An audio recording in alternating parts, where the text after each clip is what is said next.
한 일본 미녀 여고생이 한국에 와서 깜짝 놀란 이유가 있다는데요. 이 여고생은 일본의 혐한 서적을 즐겨 읽는 학생입니다. 서점에 가서 그런 내용의 책들을 읽는 것이 취미인데요.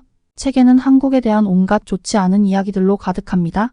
그래서 학교의 주변 친구들이 한국어를 배우거나 한국 드라마, K-팝을 즐겨 듣고 흔히 말하는 한국 가수 덕질할 때도 뒤에서 욕을 했던 학생입니다.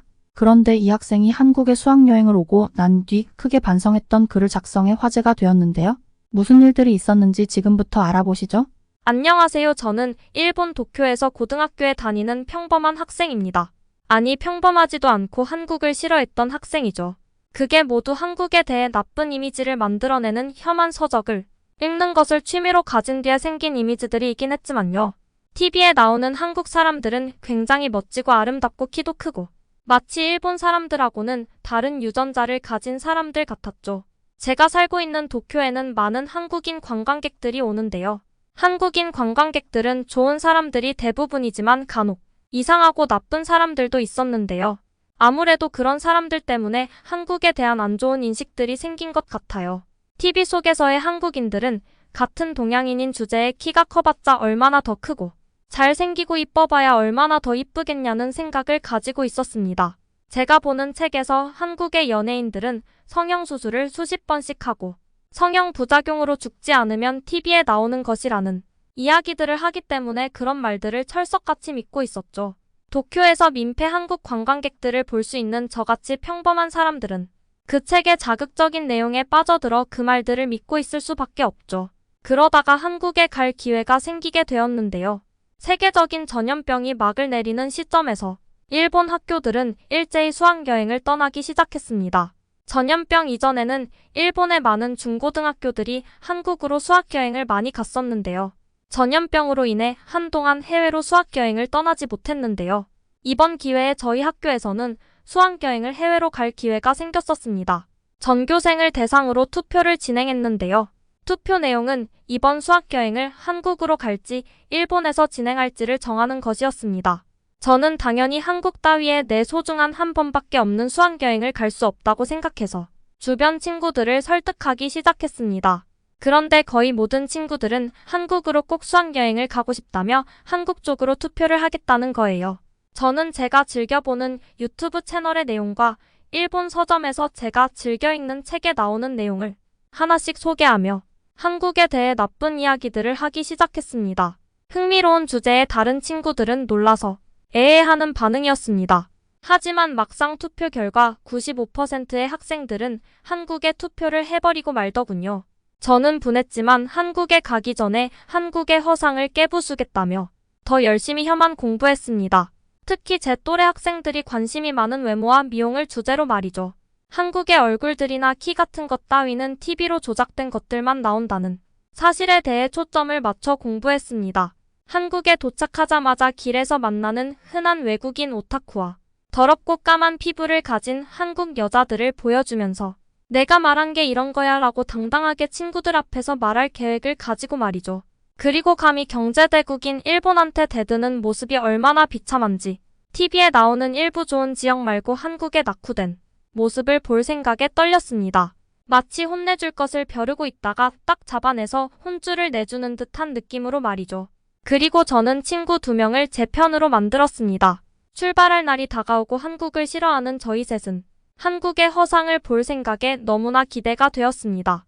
통쾌한 광경을 빨리 보고 싶었죠.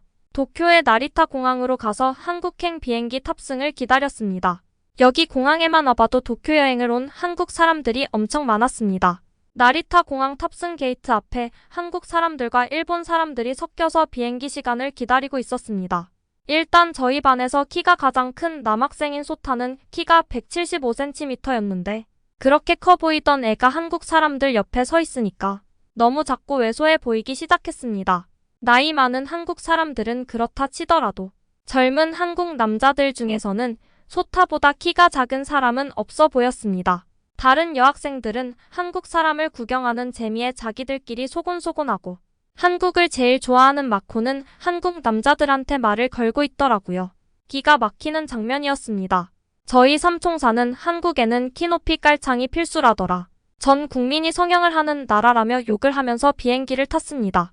저와 제 친구 2명은 분한 마음을 진정시키고 일단 비행기에 탔습니다. 저희 학교는 일본의 자랑스러운 항공사인 JAL을 탔습니다. 처음에는 저희 학교 여학생들이 무조건 한국 비행기를 타야 된다며 빡빡 우기는 바람에 한국 비행기를 탈 뻔했던 것이라 진짜 한국 비행기를 탈까 봐 조마조마했었습니다. 다행히 일본 항공사 비행기를 타게 되었고 승무원들이 인사를 하며 손님들을 맞이해 주었습니다. 그런데 승무원들이 엄청나게 예쁘고 연예인을 해도 될 것처럼 아름다운 승무원들이 많았습니다. JAL은 일본의 대표적인 항공사로 그에 맞게 승무원들 또한 매우 친절하며 아름다웠습니다. 그런데 저희 삼총사는 또 한 번 놀랄 수밖에 없었습니다. 왜냐하면 저희가 탔던 비행기에서 가장 예뻤던 승무원 언니가 조금은 어색한 일본어로 가방을 올려주겠다며 말을 걸어왔습니다. 그 언니는 한국 사람이었고 저와 제 친구 2명은 할 말을 잃었습니다.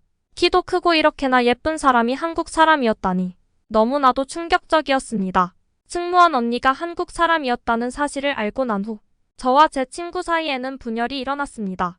제가 꼬셔놨던 친구 2명은 저에게 이런 말을 했습니다. 미안하지만 네 말이 틀린 것 같아. 원래 나는 한국 여행을 기대하고 있었는데 너와 계속 같이 있다가는 여행을 망칠 것 같아. 이런 말을 하면서 저와 다른 길을 걷겠다고 했습니다. 한국으로 가는 1시간 동안 저와 2 친구는 아무 말도 하지 않았습니다. 그리고 비행기에서 내리면서 둘이 저를 두고 손을 잡고 내리더군요. 저는 좋아 너네 후회하게 해주질라고 속으로 말하며 부글부글 끓는 제 속을 진정시켰습니다. 다른 친구들은 즐겁게 수학여행을 가는데 저는 수학여행 길에서 이렇게 기분이 나빠지다니 한국이 더욱더 싫어졌습니다. 그렇게 도착을 하고 처음 본 인천공항은 아주 깨끗하고 멋졌습니다. 그리고 좁고 낮아 답답해 보였던 일본 공항과 달리 한국의 인천공항은 시설이 좋더라고요. 입국 심사를 하는데 그 공간도 굉장히 넓고 높아 아주 위축되는 기분이 들었습니다. 그때부터 제가 알던 혐한 채널이 한국에 대해서 거짓말을 한 것 같다는 생각이 들기 시작했습니다. 저희는 서울에 잡아둔 숙소로 향했습니다. 숙소에 도착하고 한국 학생들과 교류 행사를 한다며 넓은 강당에 모였습니다.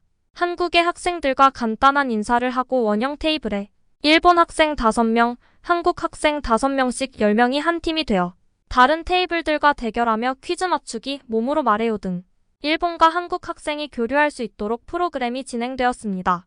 시시할 거라고 생각했던 프로그램이지만 막상 게임을 하니 재미있기도 하고 무엇보다 잘생긴 남자 남학생들과 같은 테이블에 앉아있다는 사실만으로도 제 심장이 두근거렸습니다. 한국은 성형 대국인데 고등학생이 성형을 할 리는 없다고 생각하며 제가 지금까지 일본의 혐한 서적에 속고 있었다는 생각을 했습니다. 시간이 점점 지나고 웃고 떠드는 분위기에 저도 빠져들었습니다. 그리고 제 의지와 상관없이 제 옆에 앉아있던 남학생에게 시선이 갔습니다. 식사 시간이 되었고 밥을 먹는데 남학생과 저는 자꾸만 눈이 마주쳤고 저는 너무나 부끄러웠습니다. 그 남학생은 눈을 피하지 않고 저를 보고 미소를 지어주는데 너무 수줍어서 손으로 제 얼굴을 가렸습니다. 그걸 본 다른 일본 남학생들은 하쿠 좀 봐. 부끄러워하고 있잖아. 하면서 놀리더군요. 반면에 한국 남학생들은 제 옆에 앉아있던 남학생과 잘해보라는 제스처를 취했습니다. 일본 남학생들과 달리 한국 남학생들은 장난치거나 놀리는 분위기가 아니었습니다. 같은 나이의 고등학생인데도 일본 남학생들은 이런 수줍은 감정을 놀림거리로 삼다니 미웠지만 한국 학생들은 이런 거에 익숙한지 자연스럽다는 반응이었습니다. 어디선가 일본 여자들이 한국 남자들의 로맨틱한 모습에 넘어간다고 하는데 저도 거의 넘어간 것 같았습니다. 이런 감정은 태어나서 처음이었습니다. 한국 남학생은 조금 아는 일본어 단어로 저랑 대화하려고 했고 저도 대화를 하려고 노력했습니다. 그리고 그동안 가지고 있던 한국에 대한 나쁜 생각은 싹 날아가 버렸습니다. 인스타그램 아이디를 주고받았고 지금도 연락을 이어오고 있는데 나중에 졸업을 하고 서로 꼭 만나기로 약속을 잡았습니다. 그렇게 수학여행을 마치고 일본으로 돌아오면서 정말 많은 생각을 했습니다.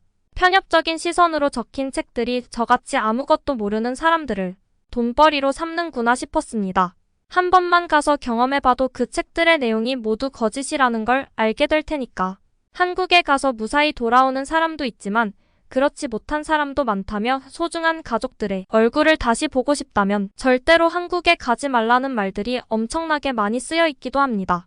속았다는 기분에 분해서 지금은 평범한 여학생처럼 누구보다 솔직하게 한국에 대한 감정을 표현하면서 지내고 있습니다.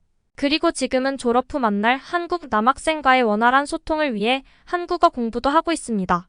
영어와 달리 일본어와 어순이 같아 훨씬 배우기 쉽기 때문에 금방 한국어를 익힐 수 있을 것 같습니다.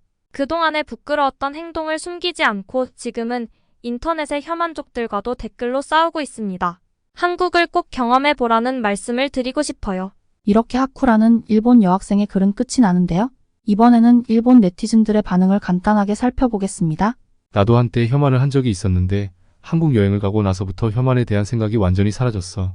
한국 사람들은 매우 친절하며 지적인 사람들로 가득해. 하쿠라는 친구가 충분히 오해할 만했어. 세상은 자기가 보는 것이 다가 아니지. 하쿠가 지금이라도 진짜 진실을 알게 되어 다행이야. 한국을 정말 살기 좋은 나라고 대단한 나라야. 오늘은 하쿠라는 일본 여학생이 한국 여행을 와서 알게 된 충격적인 진실에 대해 알아보았는데요. 하쿠가 진짜 사실을 알게 되어 다행입니다. 이상 진실만을 전하는 코리아 팩트였습니다. 영상이 재밌으셨다면 구독과 좋아요를 눌러주세요.